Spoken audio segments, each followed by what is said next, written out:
पहिला हिंदू आहे का पहिला तपासायला पाहिजे. तपासायला गेलो तो साला दिवस खराब जायचा. मी तर बोलतो त्याच्यात राजकीय धर्मांतर झालेला आहे सुनताहून. कुठल्याही अँगलनी तो बाळासाहेबांचा मुलगा वाटत नाही. अरे कुठे तो हिंदू हृदय सम्राट बाळासाहेब ठाकरे ज्यांनी त्या 93-92च्या दंगलीनंतर या मुंबई मधल्या हिंदूंना वाचवलं. आम्हाला अभिमान आहे आमच्या बाळासाहेब ठाकरेंवर. अरे कुठे हा काटा. ते चाराने काय बरळले, कोणाच्या आई वडिलांवर आपण सहसा जात नाही. आपल्याला तसे संस्कार नाही महाराष्ट्रात. मराठी माणसावर तर तसे संस्कार नाहीत. महाराष्ट्र हा सुसंस्कृत महाराष्ट्र आहे. पण फडणवीस साहेब आपल्या पक्षातला तो चाराने बिंडोक तो काय म्हणतो आपण ऐकलं का? त्याला आपण समज देणार आहात का? हा, आम्ही सुसंस्कृत आहोत. आमच्यावरती चांगले संस्कार घडवले आई वडिलांनी, म्हणून आम्ही असं विचारणार नाही बाबा तुम्ही तुमचं बर्थ सर्टिफिकेट दाखवणार का. आम्ही विचारू शकतो पण आम्ही विचारणार नाही. आम्हाला आहे ना जास्ती शिवसैनिकांना जास्ती तुम्ही गृहीत धरू नका. असं होईल नाही तर की गल्लोगल्ली तुम्हाला शिवसैनिक बर्थ सर्टिफिकेट विचारतील. मग तुम्हाला आवडणार का? तुम्ही कोण, तुम्ही काय बरळता? तुमचे दुसरे बंधू म्हणतात की इतरांच्या प्रॉपर्टी कशा झाल्या. हो, तुम्ही पालीलपासून जू पर्यंत कसे पोहोचला ह्याचं उत्तर पण मराठी माणूस आणि मालवणी माणूस मागतोय. त्याचं उत्तर द्याल का? काल परवाच कालच तुमचा तो कोणतो पप्पू मलाई अण्णा मलाई काय कप्पू स्वामी अण्णा मलाई तो आलेला.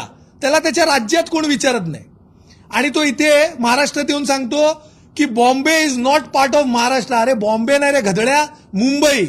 तुला माहित नसेल ना तर हे जे वाचाळवीर आहेत ना जे आता शांत आहेत, जिबेला लकवा मारल्यासारखं गप्प बसलेले आहेत, शेलार, तो चाटम आणि चाराणे, आता ते बोलत नाहीत. हा, चाटम हे आडनाव म्हणे शिवी आहे मराठी माणसाला.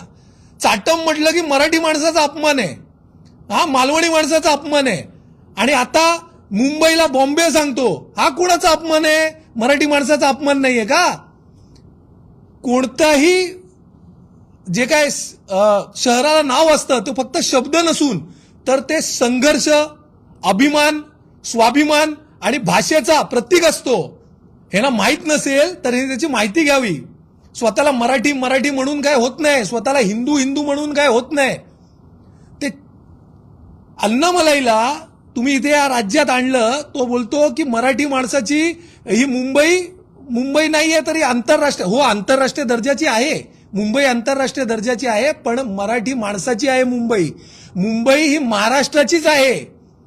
भारतीय जनता पक्षाचे जे काय मनसुबे आहेत ना ते पोटातनं ओटावर आले इतकंच. आणि बरं झालं ते आले.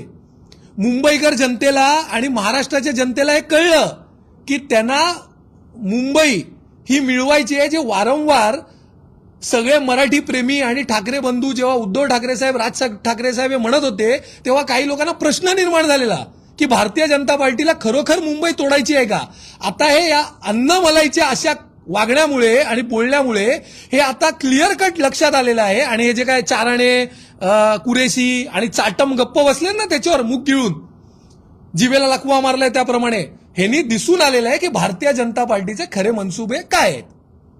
त्यानंतर आपण आता पाहिलं बदलापूरला काय झालं तर विकृतला स्वीकृत केलंय. भारतीय जनता पक्षाला जो काय गैरसमज झालेला आहे की दरोडेखोर, रॉबरी करणारे, खून करणारे, आता बलात्कार करणारे, लहान मुलांबरोबर विक्षिप्तपणे वागणारे, हे ना आम्ही पाहिजे तेव्हा कोणत्याही पदावर बसू शकतो, आम्ही पाहिजे तसे वागू शकतो. ह्यांनी आहे ना भारतीय जनता पक्षाचा जो काय विकृत मानसिकता आहे ही जनतेसमोर आली आहे ना ती बरं झालंय. आणि चांगल्या वेळी ती आलेली आहे. 29 महानगरपालिकेत निवडणुका लागलेल्या आहेत. हे महाराष्ट्राची सुसंस्कृत जनता या विकृत मानसिकतेला धडा शिकवणार आणि त्यांना बूथवरनं ह्याचं उत्तर मिळेल. आणि माझी अशी आशा अपेक्षा आहे की जनतेने ते करावं. कारण हे तुम्हाला गृहीत धरतायत. त्यांना असं वाटतंय की कोणत्याही प्रकारे आम्ही वागलो, कशाही प्रकारे आम्ही वागलो तरी आम्हाला कोणीही काही करणार नाही, आमची सत्ता अबाधित राहणार. तो त्यांचा तो